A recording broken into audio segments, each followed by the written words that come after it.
The views expressed are solely those of the individuals providing them and do not reflect the opinions of the Team Sock Passe podcast or their respective affiliates or sponsors.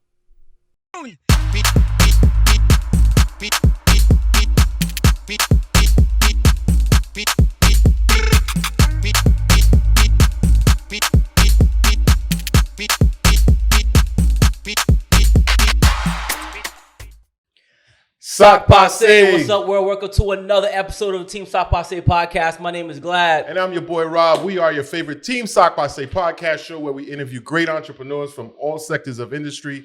Remember, subscribe, share, comment below. Subscribe, share, comment below. Glad, talk to them. What's up? What's up, everybody? We're all about Haiti tonight. Yes. We have our brother from an awesome organization on Avant, our brother Stephane, Vincent. What's up, my brother? How What's you doing? going on, man? I'm good. No Thank doubt, you, man. thank you, Thanks thank for you. doing this. We really appreciate it. Thank you We guys know for having me. We know you a busy man. Yes, we appreciate it. Definitely. Thank you. How So- you been, man? How's your week been? Talk to us. My week has been all right. I'm passing through New York. It's always a pleasure to be in my second home. No doubt. You know, so I'm all right. That's what's Yeah. up. Yeah. Let people know some like your background. Born in Haiti, grew up here. Tell us a little bit more about yourself. Well, I was born and raised in Haiti until I was like 14 years old. Sort of a pilgrim. I've been around a bit. I lived in Saint Kitts and Nevis. Hmm. It's in the Eastern Caribbean. I moved there with my family, my mom and my uncles. They went to med school there. So I actually finished high school in St. Kitts. It's a very small island in the Eastern Caribbean.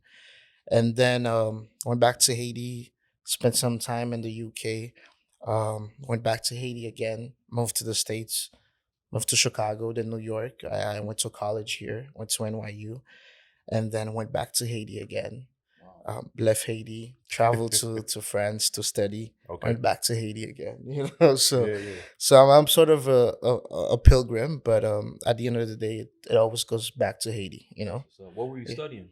Well, here I studied politics, digital communications, and media at NYU. I went to law school in Paris, and I'm still in school. I'm actually doing my master's in IT law and telecom in the UK.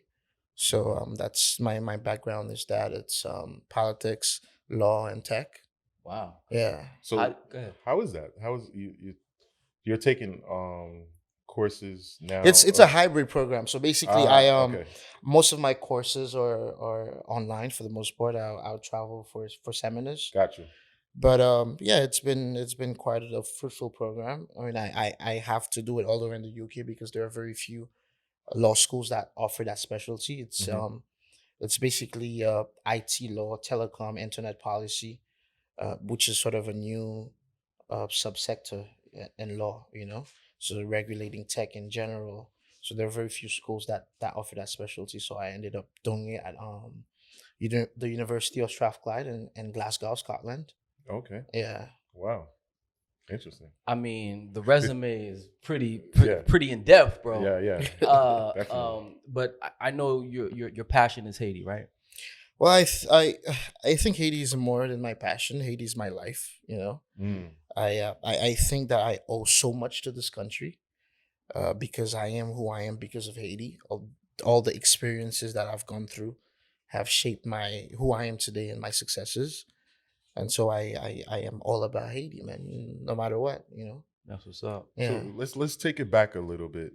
So growing up in Haiti back then compared to now, like what's the difference, and how did you see, right now it's very unstable. The country is extremely unstable. But compared to back then growing up, how do you feel about that? Other thing is Haiti has always been unstable. It's I think we've been going through a downward spiral for at least the past 35 years. It's just so happens that it keeps getting worse, you know. Whether it be our parents or our generation, they always tell us about some form of protest that was happening around their time. The only difference is that things have amplified, you know, Mm-hmm. and it's a cycle. At the end of the day, when violence starts from point A, it eventually gets to point Z, you know. So I think the country has worsened. We've been going through trials and tribulations for a while, whether it be political instability, whether it be natural disasters. I mean, if you look at the history of Haiti post dictatorship from 1986, after Duvalier left power, until now, you would look at the first attempt to have democratic elections and how that went with the massacre of Ruel Vaillant, the new constitution. There was there was some hope. Hmm. We ended up having President Maniga for a very short period of time. He was very competent. We were hopeful, of course, that ended up really badly. And then the population started getting new aspirations, looking towards Aristide, a young leader, a young priest who had a new approach, and people were hopeful.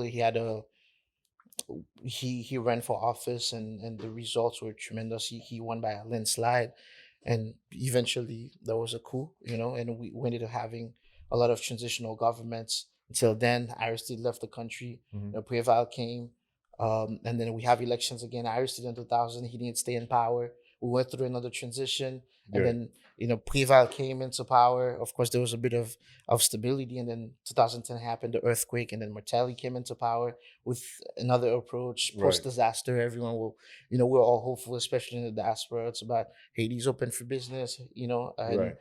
then that took a turn in itself, and then we ended up having another transitional government with Privé because Martelly wasn't able to do a peaceful transition of power, Hmm. and then we have Jovenel who became president. We saw how that ended, so it has been a history of a hopeful future, Hmm. and then eventually things always take a turn, Right. and we are here today with Prime Minister Henry, and we're not too sure where we headed as a nation. So it's nothing new. It just keeps worsening. Mm. So talk to us about En Avant. Well, en avant is it's French meaning forward. The en avant is a political started as a political movement in 2020. Now en avant is a full blown political party, and the idea behind En Avant was creating a space for what we like to call in French or Creole majorité silencieuse. So the ones who are always quiet, who do not involve in political life. The idea was to create a space for them to get involved politically, and so we strongly believe that there needs to be a renewal of the political personnel in the country, and we need competent leadership at all levels. And that was the idea behind Anava. So we created that space for people to get involved, mostly focusing on the youth, the educated, competent youth, a strong focus on women. We believe that there needs to be a bigger involvement of women and politics, in the politics of the country, and last but not least, the diaspora. This is the these three categories are the main focus of Anava, and so we aim to create that space. We have a vision for Haiti. We have a vision that spans across all sectors. We have a way that we see things, and we want to bring that vision to life for the sustainable development of the country by taking power at all levels, and also including the diaspora and that the marsh. And Okay. what role do you play in the organization? Well, I'm a co-founder of Anava. Well, culturally speaking, we tend to associate political movements and political parties in Haiti with people. Let's say that you do a party and you launch a party as a founder. They would be like, it's Glad's party or it's Stephane's party, and Anava wanted to veer away from that. So it's a joint effort. We have other major figures in Anava. We have former Congressman of Pétionville, Jerry Torger. We have other young leaders, people like Emulger, and we have women grassroots leaders, people like Nancy Vilse. So Anava is not Stephane's party. It's not so and so's party. It's a joint effort of individuals who still believe in Haiti, and we want to make a change. So it's also leaders in the diaspora. It's people like Dr. Florina Joseph here in New York. It's so many other people, around all the what we would consider all the hotspots or hubs of Haitians in the diaspora.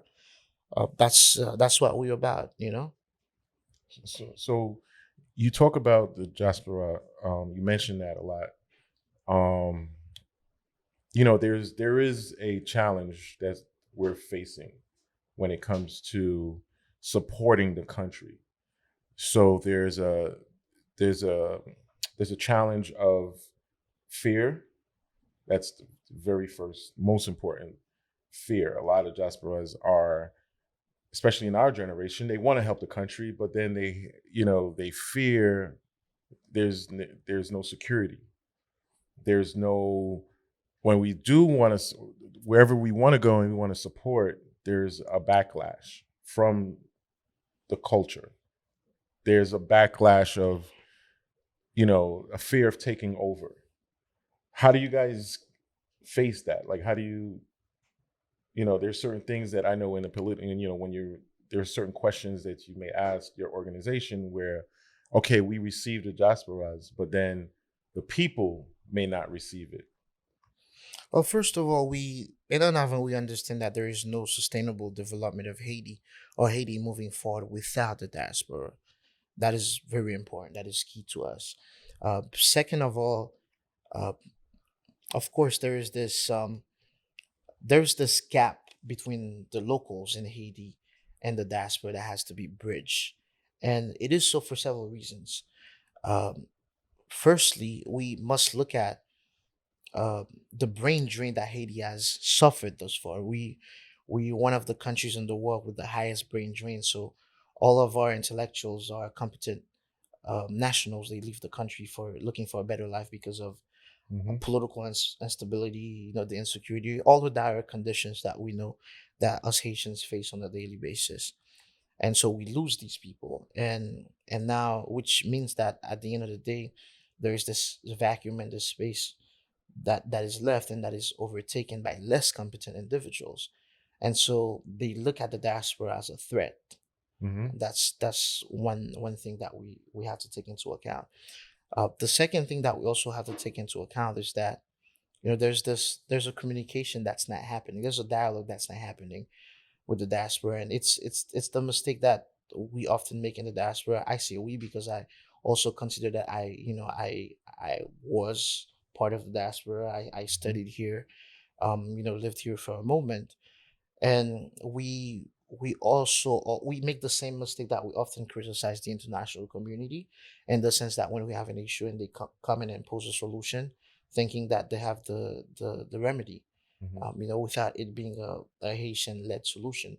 I think that the diaspora comes into a culture of development here in America or in the Western world as a whole, and sort of forget the reality of back home, because that communication, that conversation is not happening. And so oftentimes they come and want to impose the American or the Canadian or the French system, Mm-hmm. in a country where that there needs to be adaptability. You understand? And so that creates a divide between the locals and the diaspora. Mm-hmm. And at the end of the day, the legalities of things do not allow the diaspora to truly come back and get involved. Of course, our economy relies majorly on the diaspora. When you look at remittances, When you look at what? remittances, Mm-hmm. transfer of monies from the Okay. diaspora to their family Right. members, Right. and so our GDP relies majorly on the diaspora, which means that Absolutely. they are a major financial force in the country, and so we believe in ANAVA that they should also be part of the decision making, not only be part of the decision making, but also have representativities, which means that there should be a congressman elected within the diaspora to represent the interests of the diaspora. Absolutely. I mean, if you look at how well um, some of our uh, compatriots are doing here, launching businesses and so forth, they would love to do the same in Haiti, but the system does not make it easy for them. They're seen as they almost look at them as colonizers trying to take over. You know what I'm saying? And Yeah. there's this hostility that needs to be resolved, and for that to be resolved, the first of all, the laws have to change, which means that, and constitutionally, The diaspora is allowed to get involved, but you need other practical laws that will facilitate that. Giving the diaspora the opportunity to vote, at least in the presidential elections, giving the diaspora the possibility to have a representative Mm-hmm. in parliament, to fight for their interests. We look at all of that in Anava, which is why we work closely with the diaspora. We have a chapter in all the major cities of Haitian diaspora, whether it be New York, Miami, Mm-hmm. Boston, or whether it be Paris, Montreal, and we try to work closely with the diaspora. And we were fighting so that next elections the diaspora will be able to vote. It's already there in the draft for the electoral law or electoral decree that has to be passed the next time that we're having elections, and the diaspora has to fight for that. But last but not least, another issue that exists within the diaspora is that there's a severe lack of organizing within the diaspora. Mm-hmm. There's so much division, Mm-hmm. and I think that you guys have to really get it together. There needs to be joint efforts. You as Haitians living abroad, you guys have to agree on the minimum. Of course, we want to be able to go back to Haiti and not have to go to the DR to enjoy the beaches. But we have to, in order to be a force, you have to be united. There are so many there's so many redundancy in the diaspora, so many groups doing the same thing. We ought to come together. Mm-hmm. And if you look at the other nations, the other diasporas that are here, and let's say New York City, for instance, being a melting pot, they try to establish joint efforts, united efforts, Mm-hmm. in order to make an impact home. I think we have to do that here. You have to organize yourselves to be able to impose what your vision for the country. Mm. Wow, that was a loaded Yeah. answer. Yes. So, and I'm gonna go back to that, but when you were talking more about so it's not an organization anymore. Now it's officially a political Well, Anava party. started as a political movement. Okay. We started as a political movement, but Mhm.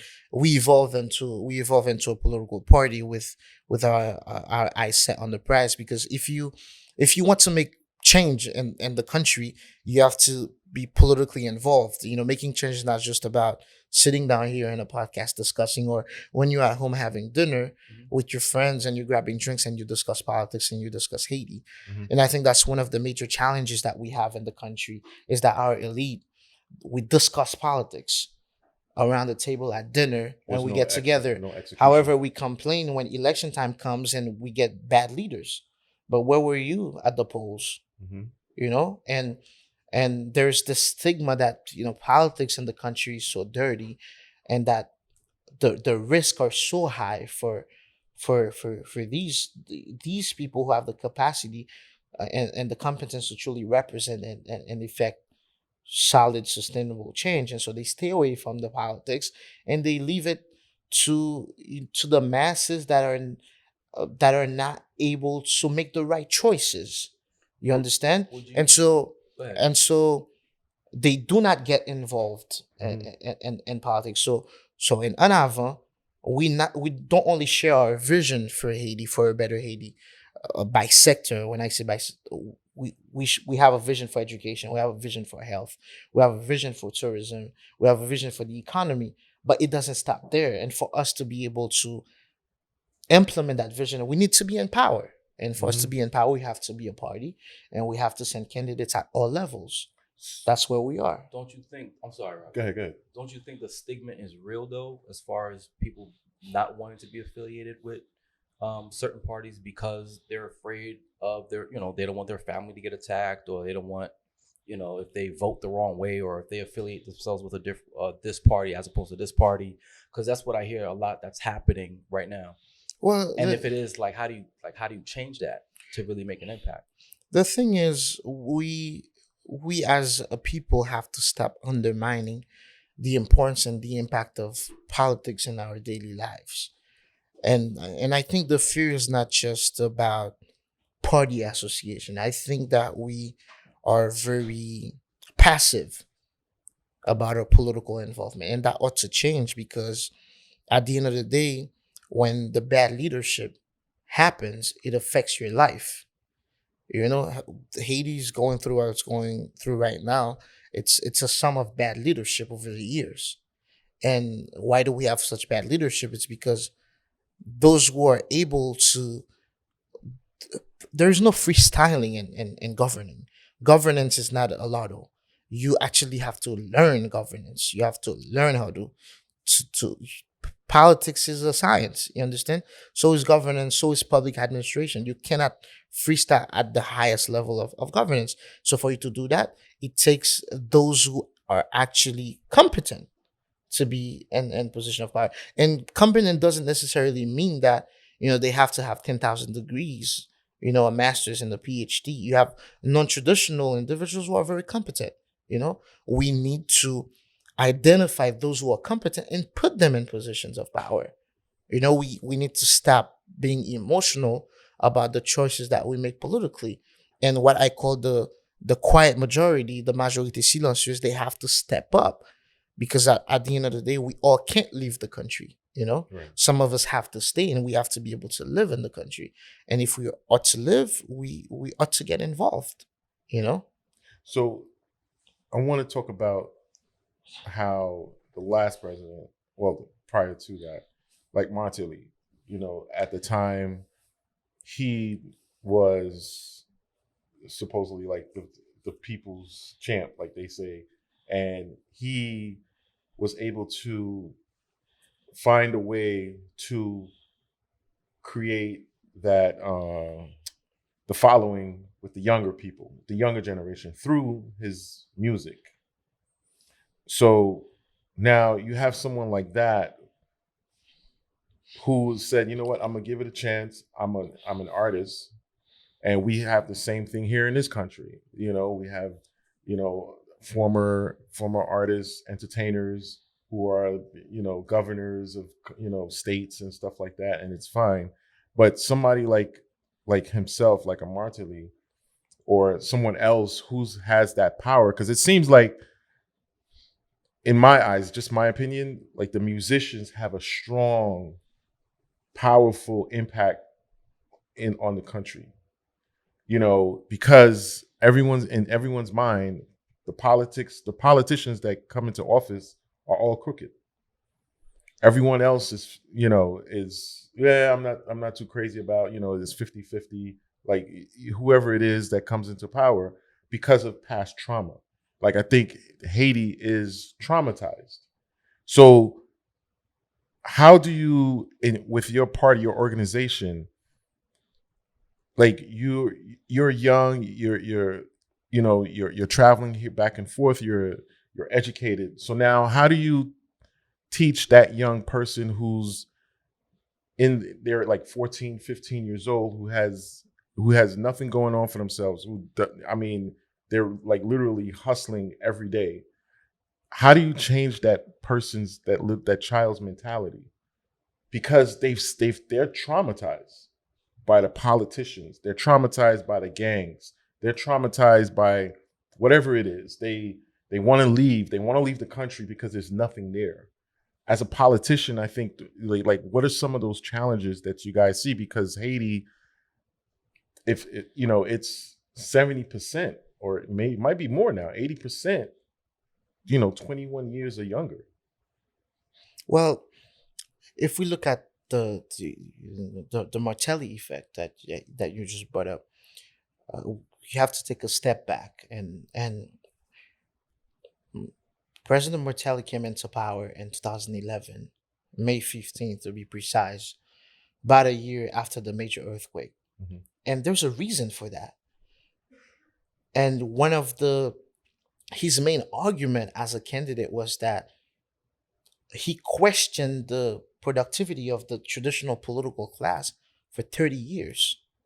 I mean, his main opponent was Milan Maniga, which is one of our biggest intellectuals in the country, whose husband was, an interim president who represented a lot, through whom there was a lot of hope for, during his short tenure as president. But Martelli questioned the productivity of that political class. And so you have a people who just went through a huge trauma of an earthquake that destroyed the country and killed almost 500,000 people. And so there was the tangible failure of the traditional political class. So the people wanted to try something new, something non-traditional, and Martelli represented that. Mhm. You know, Martelli represented that, and they took a chance on him. They took a chance on him, and we saw the route that took. Now you mentioned, people being afraid and crooked politicians, but there is a reason why they are crooked. And if you take a deeper look at the politicians we have, the congressmen we have, the leadership we have, what is the story of these people? You have some elected officials who actually end up driving a nice car for the first time after they're elected. Hmm. They're able to eat at a nice restaurant for the first time after they're elected. They're able to travel for the first time after they're elected. And they know that they're in a position of power for a very short time. Mm. And what do you expect? They have to ensure that past their term, they're able to still live good. And in order to do that, they steal from the country.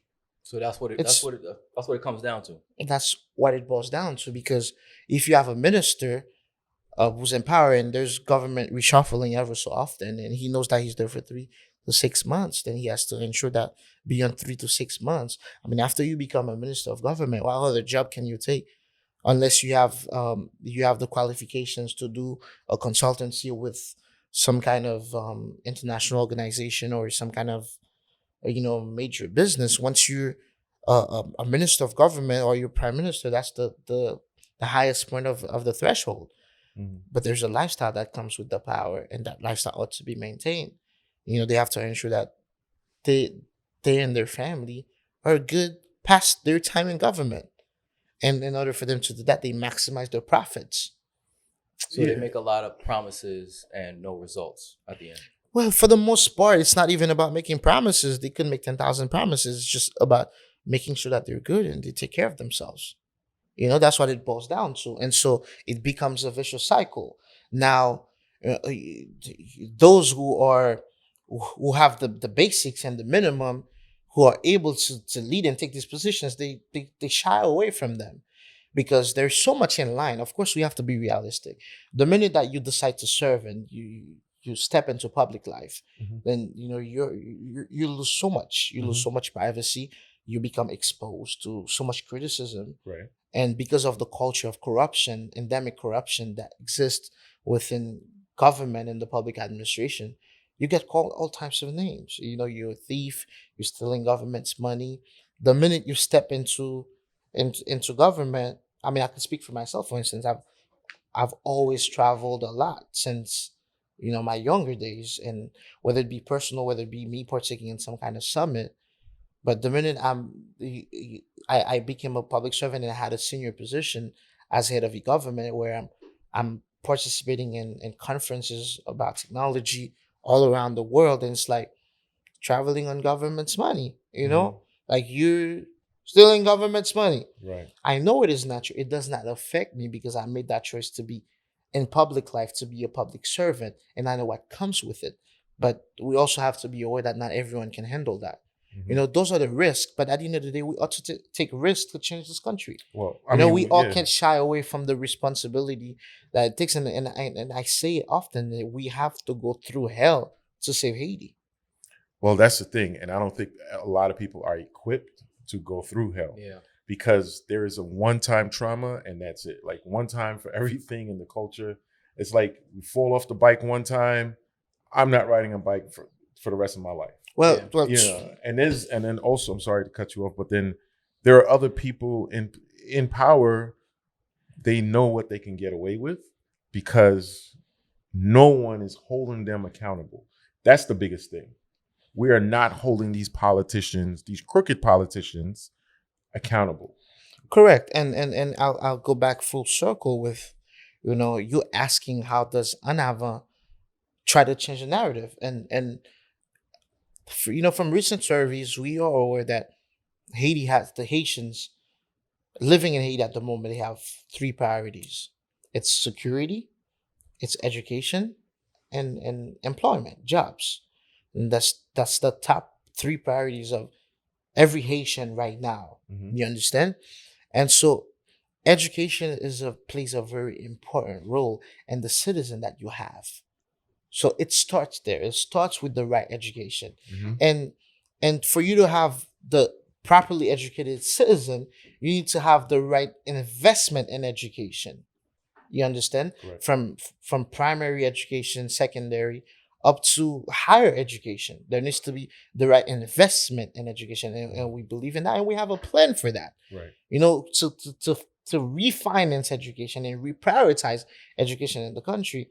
And what we also do, you know, within Anava, we do a lot of trainings all around the country, because it is very important to also educate the voters.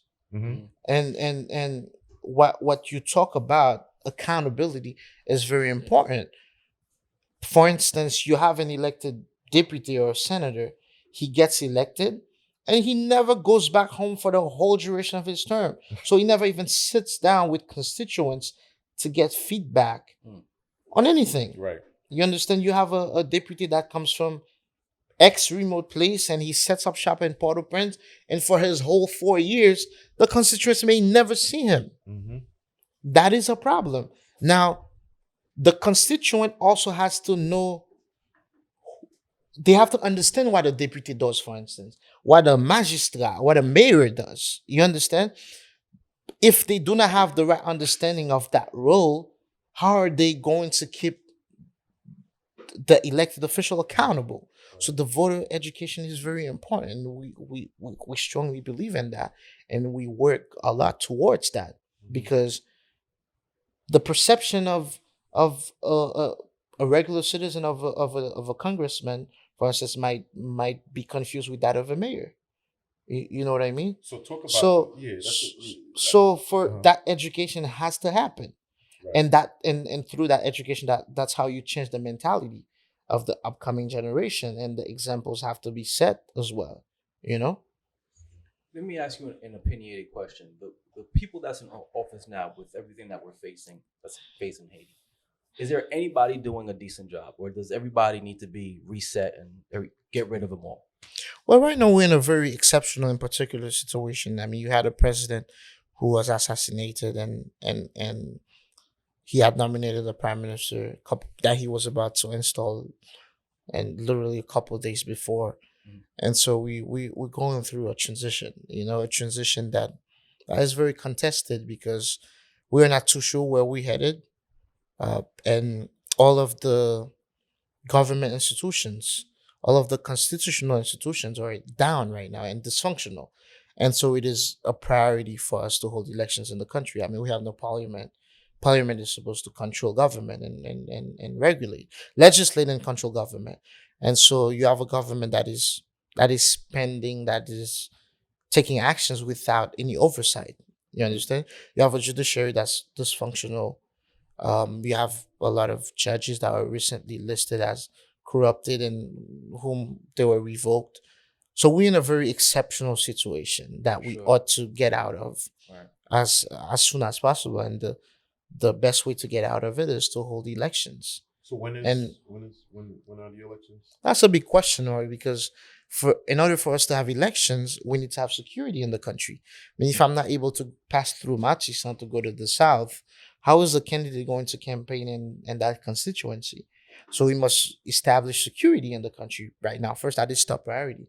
Every Haitian is scared. Every time I step out of my house and I get behind the wheel, I step out with the possibility that I could get kidnapped.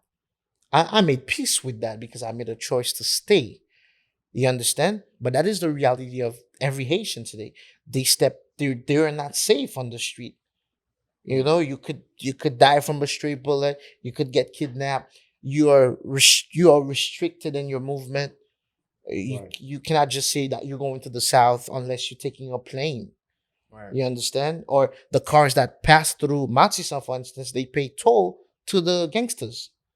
See, And but so- yeah, No, that's a great segue. Let's Yeah. talk about that, because the gangsters, the gang violence. Can you talk about that? Can you elaborate on that a little bit? Um, I mean, I could only see so far as I can see, but you're there. You're boots on the ground. Mhm. Why there's so many different gangs, and can you kind of talk and elaborate? And how do we get rid of that so you can, like you said, you need elections, and how do we get to that next level so things can be done peacefully? I mean, the gangs were always there, and as I said, things have amplified. And there's a From reason 30 why. years ago. For, I'm not gonna say from 30 years ago. I mean, there were always gang situations. Situation has worsened over time, but you also have to look at these gangsters as victims of a failed system. Mm. You understand? Because at the end of the day, the gangsters who are using these rifles, they're shooting these rifles, rocking flip flops. So they can't afford a rifle. Where are they getting these rifles from? I mean, these rifles come from here. But okay, so that's the thing. It's like How do they get to Haiti? Yeah. that was my next question. Well, 100%. So no one That's is a really. that's a whole nother loaded that's question a- right there. yeah. I mean, it's we don't it's have the, to get- the it's two dimensional. Before we talk about how they get to Haiti, we have to also look at how they leave the U.S. how they leave the U.S. Okay, so we have to look at how they leave the U.S. and how they get into Haiti, and so these gangsters are victims of a failed system. They are being utilized for different end goals, and at the end of the day, when you're using gangsters and supplying them with artillery, at a certain point, you will lose control of it. Right. So now I believe that the gangs have reached a point of autonomy.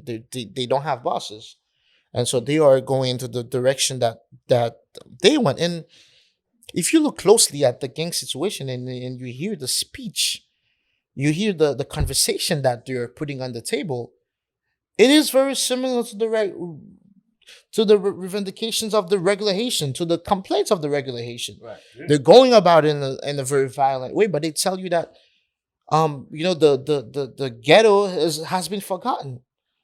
The look at the state of schools, look at the state of hospitals. Mhm. The system has failed them.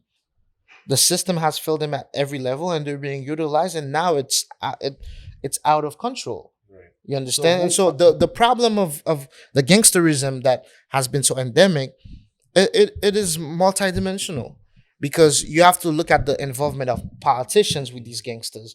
You have to look at the involvement of private sector with these gangsters. You understand? And the solution of this gangsterism is not about shooting them or getting international force to come in. Having boots on the ground is not going to resolve the issue, because you're going to kill the head of the gangs, and then you're going to have younger ones popping out. Mhm. It's a systemic issue that has to be resolved by good governance. Yeah, I think being in a gang is a form of is a way of protection, of course. It's a way of this is my only way out. It's an outcry. It's crying out for attention. It's crying out. But it ain't helping Haiti though. It's not helping in Haiti. But at the same time, I'm 16 years old. School is done. Food, everything else. I gotta find money. So here I am. I'm part of a gang. I got a rifle. I'm learning how to shoot. These are my brothers. This is who I am. So wherever that money is coming from, it's got to. There we are. It's like this is my way out. Yeah, my life is on the line, but at the same time, hey, what else? What is that country doing for me? And this is what the people, I think, a lot of these youngins, these young kids, they're just like, oh, I want to be part of something. Yeah, this is what the system has failed them. But we, again, to go back, no one is holding the system. You keep going back to the system. No one is holding the system accountable, because there are other parts of the country, I should say, other parts of the world where there is corruption, but they never forget to take care of their people. Yeah, corruption is everywhere, but I think it also goes back to a very important thing. Est-ce que nous aimons pays? Yeah. Mm.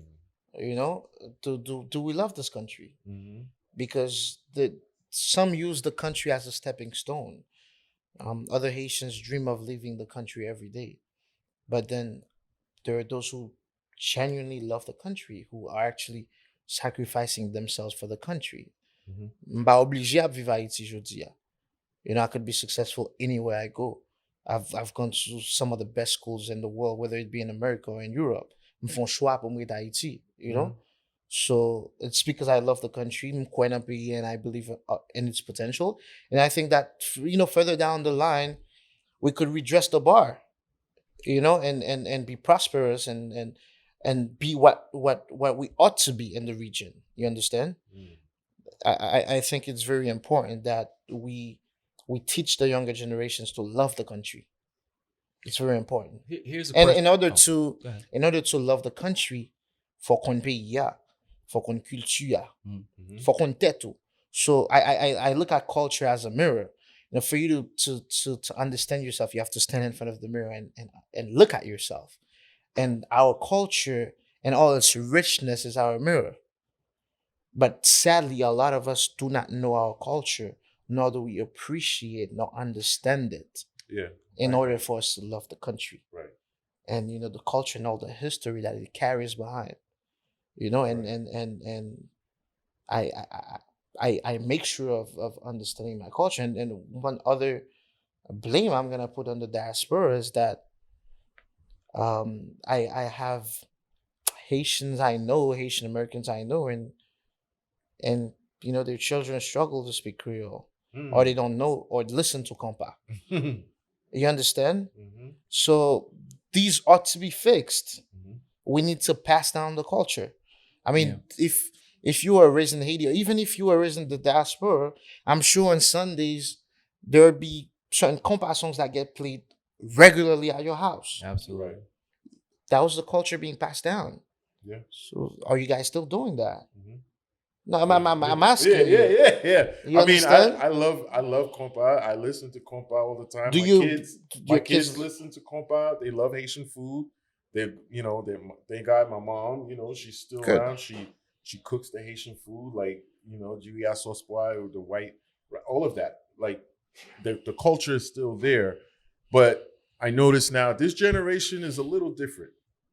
Just let this generation, you'll see the flag. There's The- a the- disconnect. there's a huge disconnect. You'll see the flag. Yeah. And I'll go into something even more basic with you. Yeah. We were talking about remittances, transfert, l'argent Yeah. before. Mhm. Génération parents haïtiens qui qu'on a voué transfert Haïti yo tout a fin mouri là. So that generation now that's sending money, sending food to Haiti, they're slowly being eradicated because of old age. Your generation or the generation after you, yo ba kon moun Haiti sa yo. Right. That's true. So yo ba voye comme Haiti encore. That's true. You understand? Which means that the remittances will be lower. Parce que petit tout pas gen moun que le compte même le gen famille Haïti, mais il ba konnen yo. Right. So il ba pral voye $50, $100 ba yo. So That just goes to show you where the disconnect is already happening. And it's happening at a very crucial point. Because remittances are very important for us. L'argent transfert représente un pile pour nous dans l'économie. Donc c'est juste pour montrer que gon paquet de problèmes pour nous résoudre. Surtout nous-mêmes dans la diaspora. give us, if you can, that strategy of how you're going to implement workforce and how are you, you know, once you're, you know, God willing, once your party gets into power, how do you create that workforce? So, and how do you kind of diminish the whole gang violence issue? Well, Haiti is such a virgin country. And one important thing that we ought to go back to is our agriculture. We should be able to be sufficient. We import everything right now. Des bagages que nous qu'on habitué produire, n'importe tout bagage. Nous presque importer haïtien. And that's a huge problem. Yeah, that is a So- problem, man. That is a problem. N'a pas importer haïtien?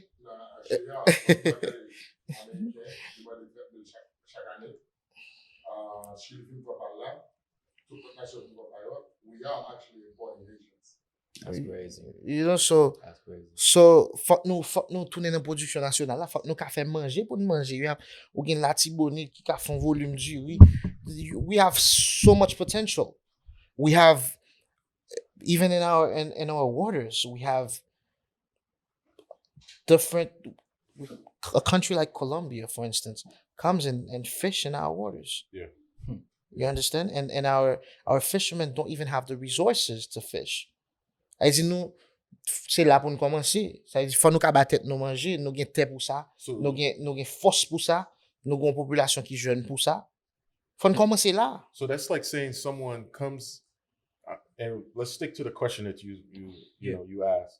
So you're saying like Colombians come into my backyard, have better equipment, have better, you know, It's not just it's not just Colombians. There's so many other nations that come into our backyard and use our resources that we are overlooking or not even paying attention to because we lack the resources and the government is not accompanying the citizens far enough to be able to profit from these resources. Or Haiti is sitting on so much wealth that is being unexploited, you know? that goes back to his question as far as like, you know, with gangsters. You know, And you know, you were asking, you know, what we ought to do. We have to enact a plan for you know to exploit our agriculture. You understand? Exactly, by other nations. Anita, take the mic. But not by. I would like to hear a little bit more about this wealth that's being stolen right under our nose, you know. And I would like some acknowledgement of it because you know every time we hear about it, it's on TikTok, it's on IG. There's all these conspiracy theories about everything they're stealing from under our soil. And I see you as a magistrat, somebody who has authority in the knowledge on the subject, and I want to hear from you, like if it's true, this is being stolen. It is true that we have a lot of resources that are being exploited uncontrollably. So, and the reason why, again, it's because we have a weak state, we have a weak government, we have weak legislations, we have weak legislators who are not doing what they're supposed to. That's the policy level. That's where it starts. And then from the policy level, when the policy is right, then you need to have the force on the ground to implement the policy. You need to have the surveillance and your you need to have the surveillance in your waters. You need to have the surveillance in all your mining areas. And for that to happen, you need to have the right police force. You need to have the right army. right. You understand? Mm-hmm. Right now, as the humanitarian parole is happening, a third of our cops are flying to the U.S. and they were not even enough. And before you go on, how do you implement the agricultural tactics that you were just talking about? Like how are you? Well, first of all, it goes back to the top 3 priorities I was talking about. When I spoke about education, I spoke about security and jobs. It starts with equipping the right workforce. Not everyone has to get a bachelor's in agriculture, but there needs to be vocational trainings. You know, for that, there needs to be vocational schools, vocational trainings, because in Haiti we have this complex that everyone has to be a philosophe. Vous comprenez? Donc, faut que tout le monde fait philo. Faut tout le monde fait philo. I'm about to explain. Faut tout. A philosophe is a high school senior, but in the French system and in Haiti, it's prestigious when you finish secondary school. Ou fait philo, and so they don't look at the professional aspect of vocational training. You don't necessarily have to faire philo to be a valuable, useful citizen. You understand? You could take the non-traditional path.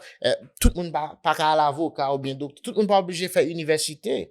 You know, not everyone has to go to college. Right. You could be useful through vocational training. We have to look at these avenues. You understand?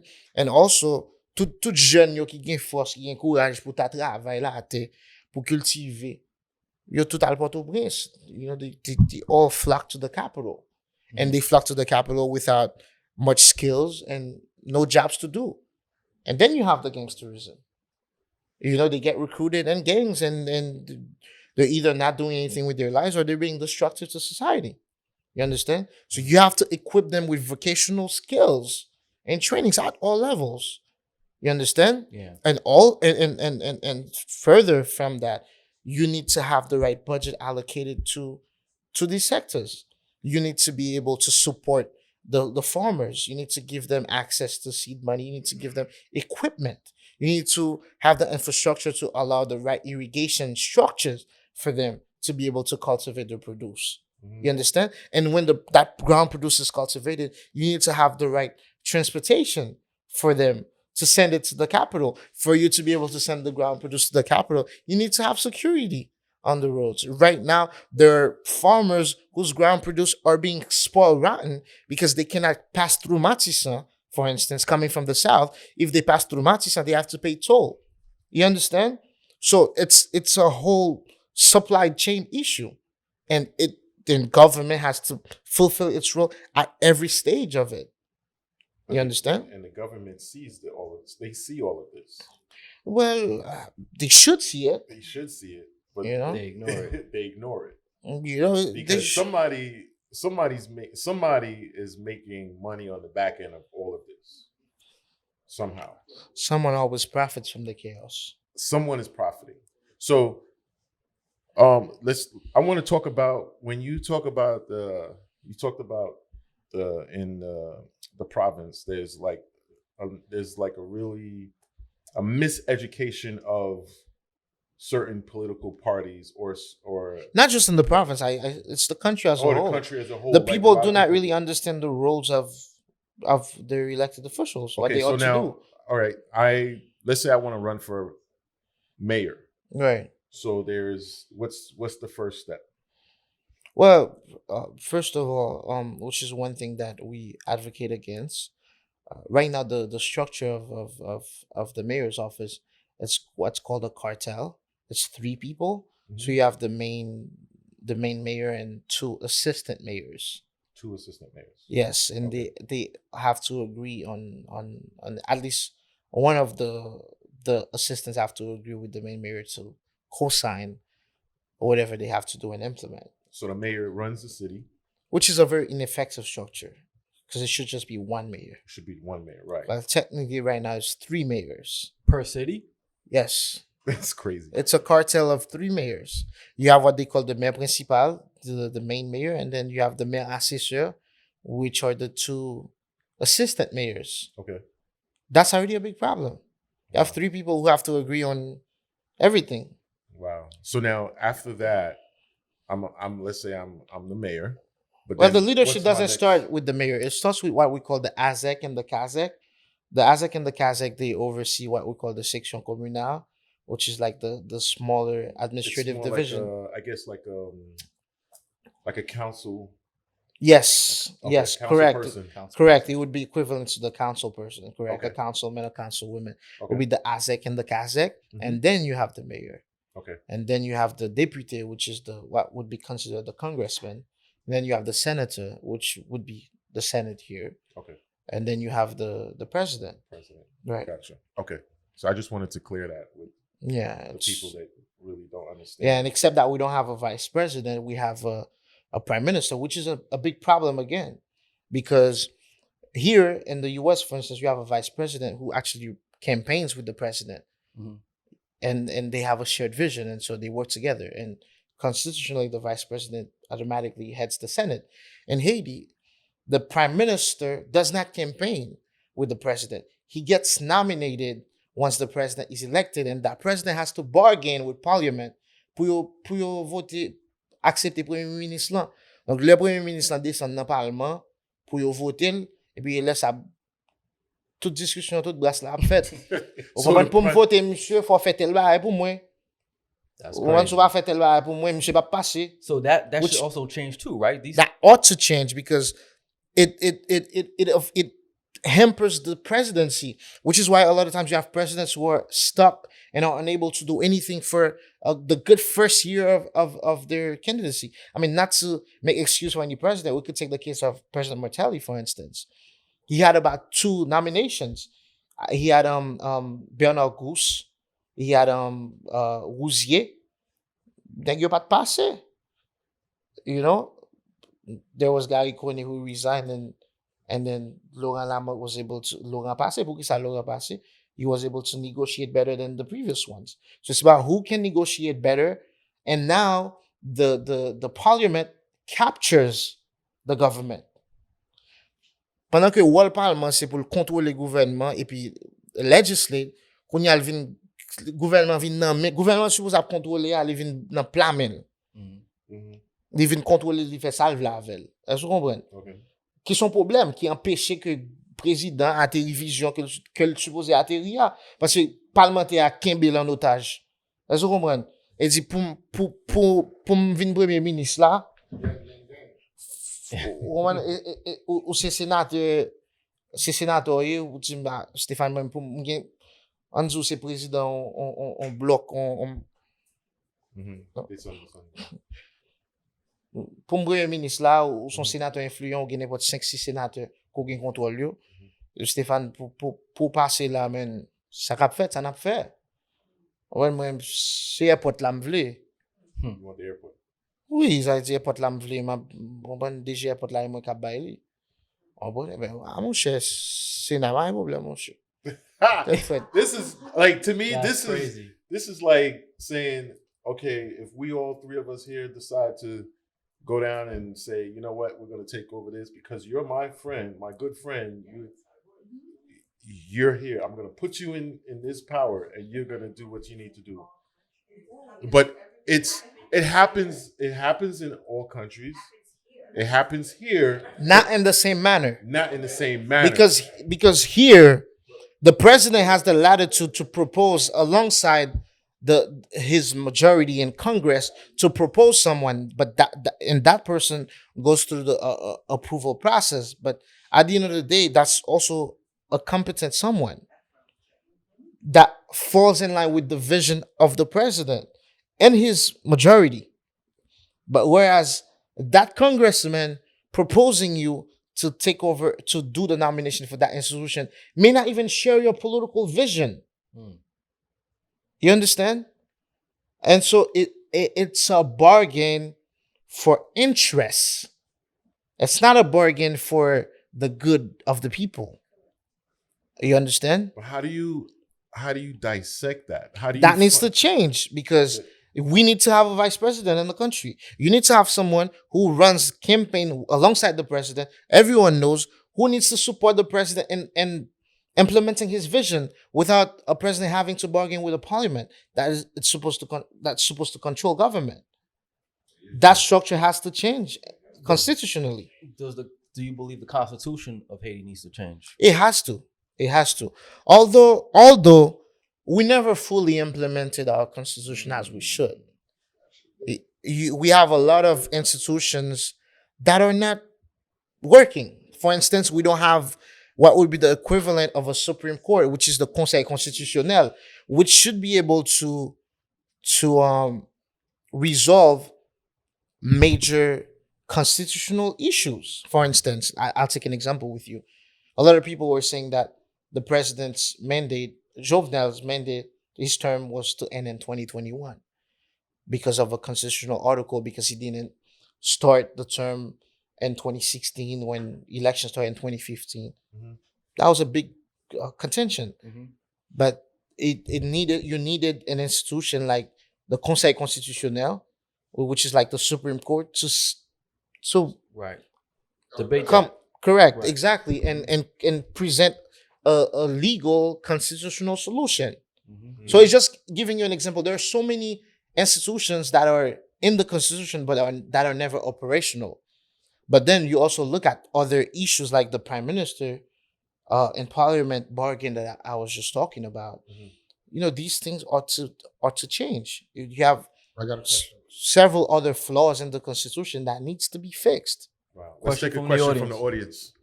You know, you talking about straight to my question right now when you talk about the prime minister, the president, the constitutional thing. The problem with Haitians, we got a problem of forgiving and forget. So through this whole time you're talking right now, You're not talking about what period of time that actually this constitutional problem we had, whatever is going on in Haiti, in your problem, which is your world. In America, this is not our world. At the end of the day, we work, we send money, we support whatever. Like you said, we were dying, and we're going to stop sending money because eventually we want to stop sending money. So when this changed, tell me a little bit about between the Clintons and the Max Belrive and everything else, those guys that put you where you at right now, because you're the new generation. And you know those guys actually manufactured this constitution that you have right now, that you could be sitting in this place because you're educated in America, right? Partly, yeah. Okay, so therefore you had the opportunity. With us Haitian that haven't had that opportunity to be educated in different culture and everything else. So tell us why you, as a politician, that I'm holding you responsible, because you're going to be in office. I'm proud of you. I'm going to be behind you 100%. But I'm going to hold you as responsible. What are you going to do when those guys come in from the outside to change our constitution? Are you going to be the same guy who's going to be backing up the same policy that's going on in Haiti right now? Because the policy is not more than 20 years old. Good question. Thank you for your question. I think one of the major mistakes that we make from the outside looking in is that we give the international community more power than it actually has in the country. And the reason why it has this much power, it's because their counterpart is not at the level that it should. And so you do not have the right people who could stand in front of the Blanc et people disent pas d'accord. And the reason why the international community is able to have so much influence over policies, over local politics, is because those who represent us are not able to look at the Blanc. You understand? Because moi même m'a chita blanc, m'a dit que m'pas d'accord avec ça parce que m'a parlé même anglais ou parler ya. Et heureusement m'te gen chance m'te gen opportunité pour me passer dans même université où t'es passé ya. Et puis m'kon pays, m'kon ça ka bon pour pays, n'a discuter. In politics is mutual interest. There are no countries that are your friends. They're all defending their interests, and you ought to defend yours. What we fail to have is the right leadership that was able to stand their ground and have a level conversation with the international community. The minute that the Blanc steps into the room, they got from figi nèg la et puis l'ouel ka dérespecter naturellement. Est-ce que vous comprenez? Yeah. Ça veut dire faut gagner dans figure. Si l'on ou pas même ka garder blanc nan, premièrement, ou même ka parler avec même. Ou même ka comprendre bien ça l'a dit. Même l'autre a décidé de parler créole, ou gon monde ka traduit pour au moins ou gon minimum qu'on maîtriser. Est-ce que ça me veut dire? Et ou gon gens au camper. Ou gon gens au camper tout pour blanc ba savoir. Donc tout autant qu'on pas gagne des monde qui dans position of power qui ka camper en face blanc tête pour tête et puis pour nous discuter nous chaque sorti avec sac bon pour nous, mais nous pas jamais gagne pays. No, that's deep. That's You're right. deep. You're absolutely right. Before the mics got hot and we got on air, you were explaining to us that there's many political parties. It's a multitude of political parties, and you man. were saying that has to change. That ought to change. You imagine a country like Haiti, which is about 27,750 kilometers square, with an average of with about 12 million people, right? And you're having a presidential elections and you have 55 candidates. 55? Yeah, that's a great point. That's crazy. That's crazy. That has to change. crazy. That has to change. Yeah. That is a problem. Every little party, Rob has his party, you have your party. Yeah. Everyone has their own little party. You understand? And then everyone could show up in elections. And my second part of the question was, how does your party differentiate itself from all of the other parties out there? And do you, within the party, do you guys have people in every aspect of life? Like we're talking about farming, Of course, the education, and all of that stuff. The party has a structure. Okay. So you have a national coordinator, and then you have deputy coordinators, which are responsible for different sectors. Me being in tech, I look at digital strategy, for instance, and digital strategy within the party, and also looking at policy propositions for tech development in the country. So you have deputy coordinators that are in charge of education, in charge of health.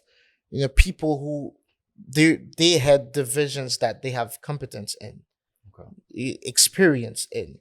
Mm. So it's a very structured party, and we hold in internal elections, and eventually when the coordinator's term is done, there will be elections for another coordinator. You understand? And even when it's time for elections, Mhm. eh, we won't be shopping for candidates. We will decide as a unit who's gonna go where and who's capable to go where. And of course we'll be open to alliances as well because of the structure of the political uh, environment right now, because of the multitude of parties, as I said. We'll have to join forces with other party that we at least share a minimum of a common vision with, because one thing that we believe in is that no one entity, no one party could lead the country by itself. Definitely not. We need to come together and agree on a minimum Mhm. as a people in order to move forward. I mean, Anava may win the presidentials or have a majority in parliament, but Anava won't be able to do it by itself. We'll need everyone, you know, and everyone who's capable and everyone was clean and ready as well, you know. So it's 2023 now. Where do you see yourself in 5 years? 2028, Stephane. 2028, I hope for a much better Haiti that has stability, political stability, security, and a working government. And hopefully an Avant at the center of action at all levels of governance. That's what I'm working towards. That's what I'm hoping for. Okay. Nice. Yeah. I think we had another question in the audience. You want to grab it? You take a break right now. Rob, I'm on your side on that one. You ask a question to Stephane, do you hate? No, you want a real win. Yo, in 2028, what do you see Stephane? When he give you that political answer, Yeah. your regular podcast, your house, Yeah. make sure you stand as a house. Yeah. You show what you stand. Right. What do you see Stephane? I don't want to know what hate is about. Right. Because you're the one leading me. Right. I want to see when you win. Because if you were in a better place, Haiti won't be in a better place. Right. Great point. So. Good work. Man, say they all So let me ask you. So we're gonna. Chicken, bro. I'm not doing nothing. I'm eating Yeah. chicken, bro. No, you eating chicken. So we'll cut this. And we're gonna. Just keep rolling. Yeah. So And then we'll Stephane, 2028. Where's Stephane Vincent? Where do you see yourself in 5 years from now? Outside of the organization, outside, like, where's that vision? Where do you see yourself? I mean, in 2020, we're in 2023 right now. Right. Stephane Vincent is so far 12 years of public service. It's a choice that I made to be involved in public life and to serve my people. It is an aspiration that I always feel is stronger than me, and being the co-founder of a new and major political party which aspires to take power in 2028, I hope to be in the right position of leadership to better serve my people, better serve my country. To make sure that we have to make sure that we have a better Haiti, a Haiti that is more stable, a Haiti that you could plan on to come down and spend a weekend in Okap or in Okai at the beach, and then you fly back peacefully. That's That's nice. that's where I pray to be. I hope to be. I'm working towards being. Yeah. Wow, I mean, we could keep going on and on, but we got another guest. But I mean, we definitely want to have you back on. Yeah, man. To, Anytime, to anytime, about, anytime I'm in the Big progress Apple, in man. Haiti, and definitely what your party is doing. We really appreciate it. I know. Thank you guys for creating the space to have No doubt. these conversations, because they're very important, Thank you. and I believe that the Haitian Americans or our millennials, they need to hear that. So thank you for having me. No Yeah, doubt, man. man. It was definitely a pleasure, and I learned a lot as far as with the Haitian, Haitian politics and Right. the and the crookedness and everything else, man. One last question before we get out. Do you ever see yourself as running for president at one point? Just a random I mean, it's every Haitian has the right to run for the presidency, but I believe that aiming to run for the presidency should not be just a choice of your own. I think you have to work and show for it, and when the time comes, if it comes, the people will call on you. And that's what I believe in. I don't have a plan so far ahead, but we are aiming to, in whatever position that we have, to give results. Results that will play in the sustainable development of Haiti. Got you. Yeah. Are there any more questions from the audience? Okay. Thank you. Well, Thank you. Round of applause. Thank y'all. Thank you. Team Sock Passe, we out.